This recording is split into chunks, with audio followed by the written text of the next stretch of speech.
Let's look at some examples of linear functions, functions that can be written in the form mx plus b. Example, a car rental company charges $40 as a flat fixed fee plus 30 cents per mile. What is the cost function? This is a function of something. What's it a function of? The number of miles driven. So x should represent the miles driven. And we're interested in cost as a function of x. Okay, well, the cost is going to be $40 no matter what we do. So let's start with that. That's our fixed cost. And then we've got a cost that's per mile. When you see per anywhere in your problem, you're thinking that's a rate. That's like a slope. And in this case, it's 30 cents per mile. So I might have 30 times x, but let's make sure we're careful with the units here. The 40 is in dollars, and the 30 is in cents. So let me be very careful to get my decimal point in there. Say this is 0.30x plus 40, linear cost function. Let's try out our function if the car has been driven 300 miles. So if x equals 300, let's plug 300 in to our equation. So x is 300 plus 40, and I obtain $130 for the rental cost. What is the average rental cost per mile if the car has been driven 400 miles? So let's find the cost to drive 400 miles first. 0.30 times 400 plus 40 is 120 plus 40 is $160. Okay, that's not what this problem is asking for. It costs $160 to travel 400 miles. What's the average cost per mile? Average cost per mile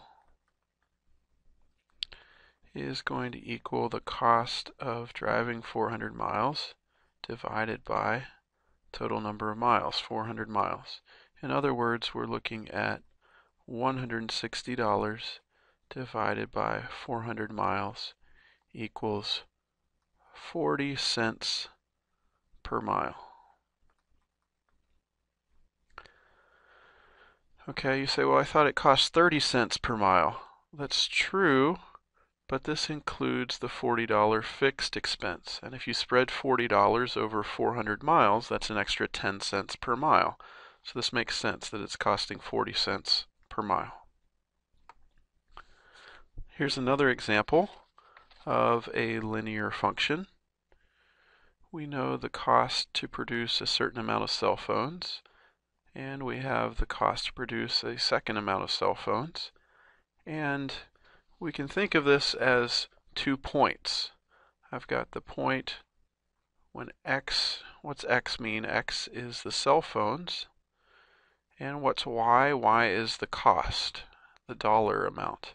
So I've got 1 point where x is 100 and y is 4,000. And I've got a second point where x is 200 and y is 6,000. Okay, so with these 2 points, I can find the slope. So let's summarize here. I've got 2 points, 100, 4,000, and a second point of 200, 6,000. And so assuming that this is a linear function, we can find its slope. That will be the change in the cost divided by the change in cell phones.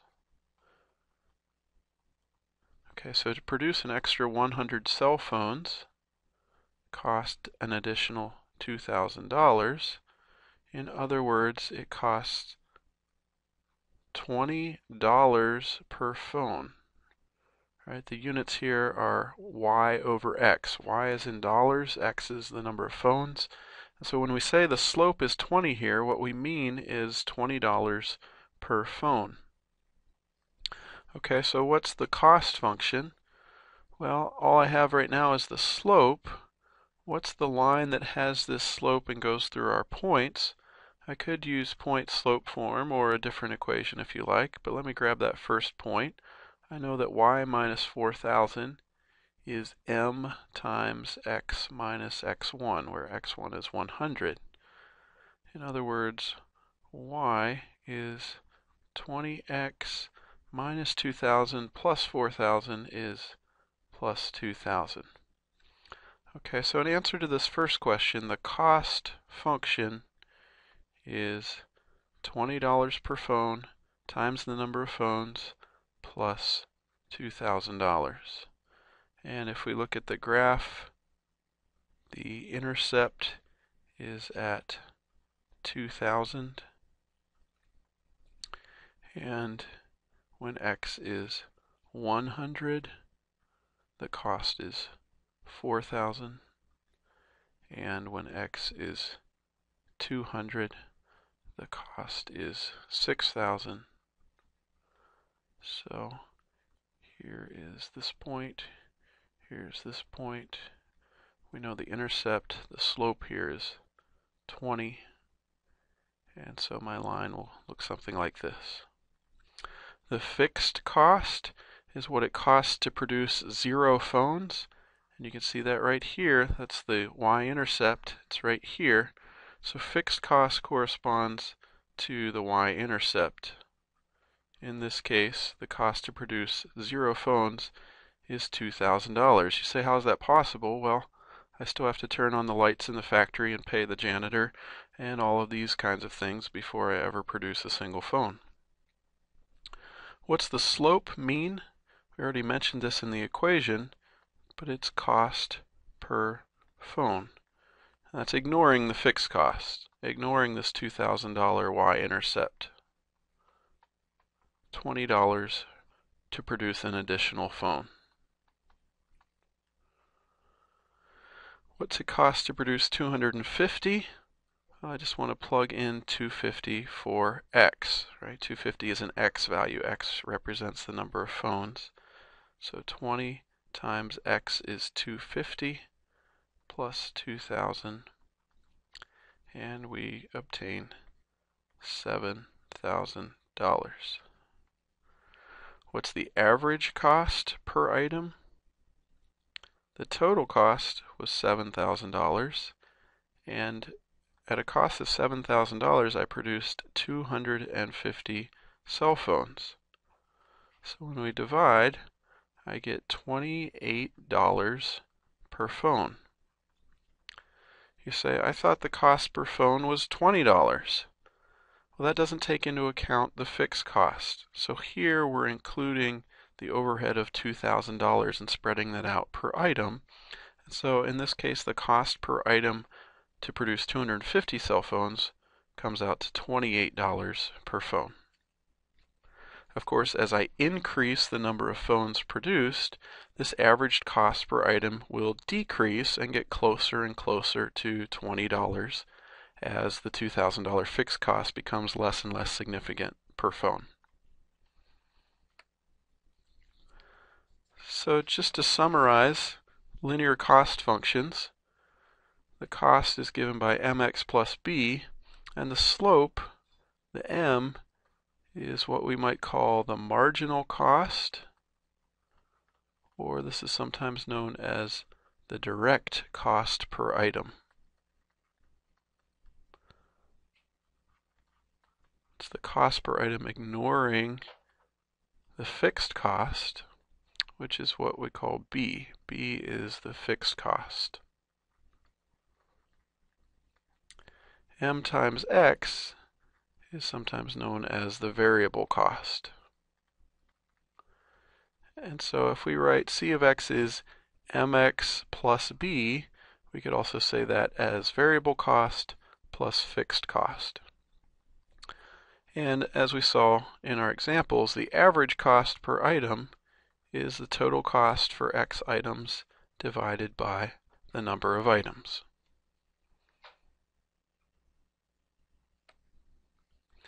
Let's look at a depreciation example.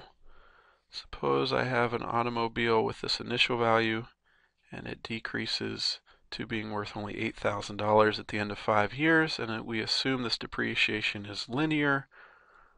How can we describe this in terms of X, where X is the number of years?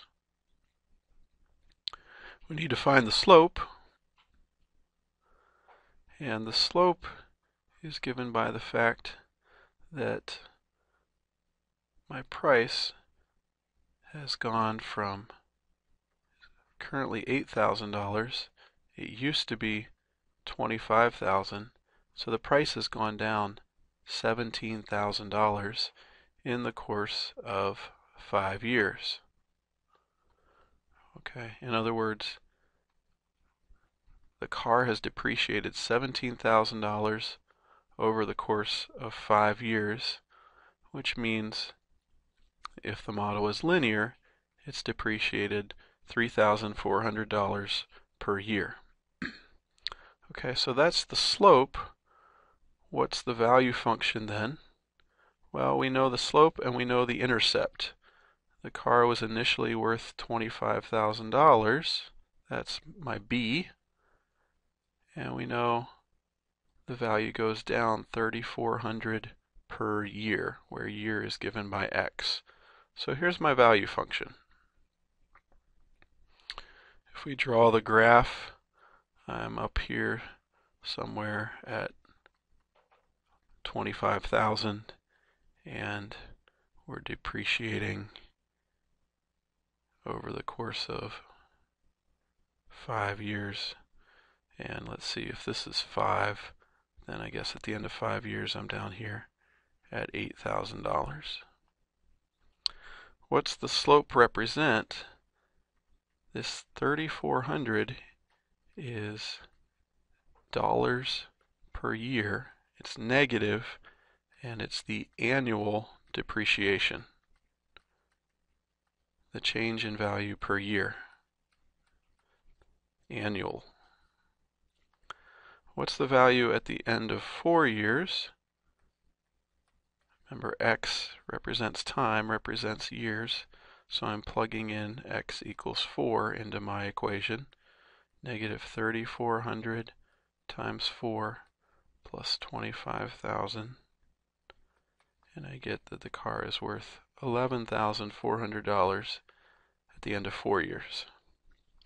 Now, of course, this model is going to have some problems, especially if we ask it to determine the value of the car, say in 10 years, and it tells us the car is worth negative $9,000. A more realistic model of depreciation might be, well, the price really drops off when you go off the lot, and then maybe it doesn't decrease quite so much. And then as the car gets old and starts to break down, it becomes worth less and less. But of course, it's always worth, well, maybe something to somebody. And so the linear model may work on a small scale, but there may be better mathematical models to explain depreciation. So just to summarize, if we assume the depreciation is linear, if we assume that it is a straight line, then what did our equation look like?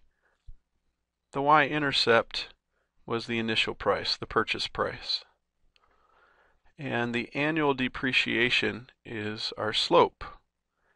And we want to make sure here that that's a negative quantity. X is the number of years. And so our equation looks like this. Now sometimes people talk about the salvage value of an item, and that's if it has any value at the end of its useful life. And so the net cost of having something is the purchase price, what you initially paid for it, minus what it's worth at the end of its useful life. So the difference between purchase price and salvage value. And how does net cost relate to annual depreciation? Annual depreciation is the ratio of the net cost to the number of years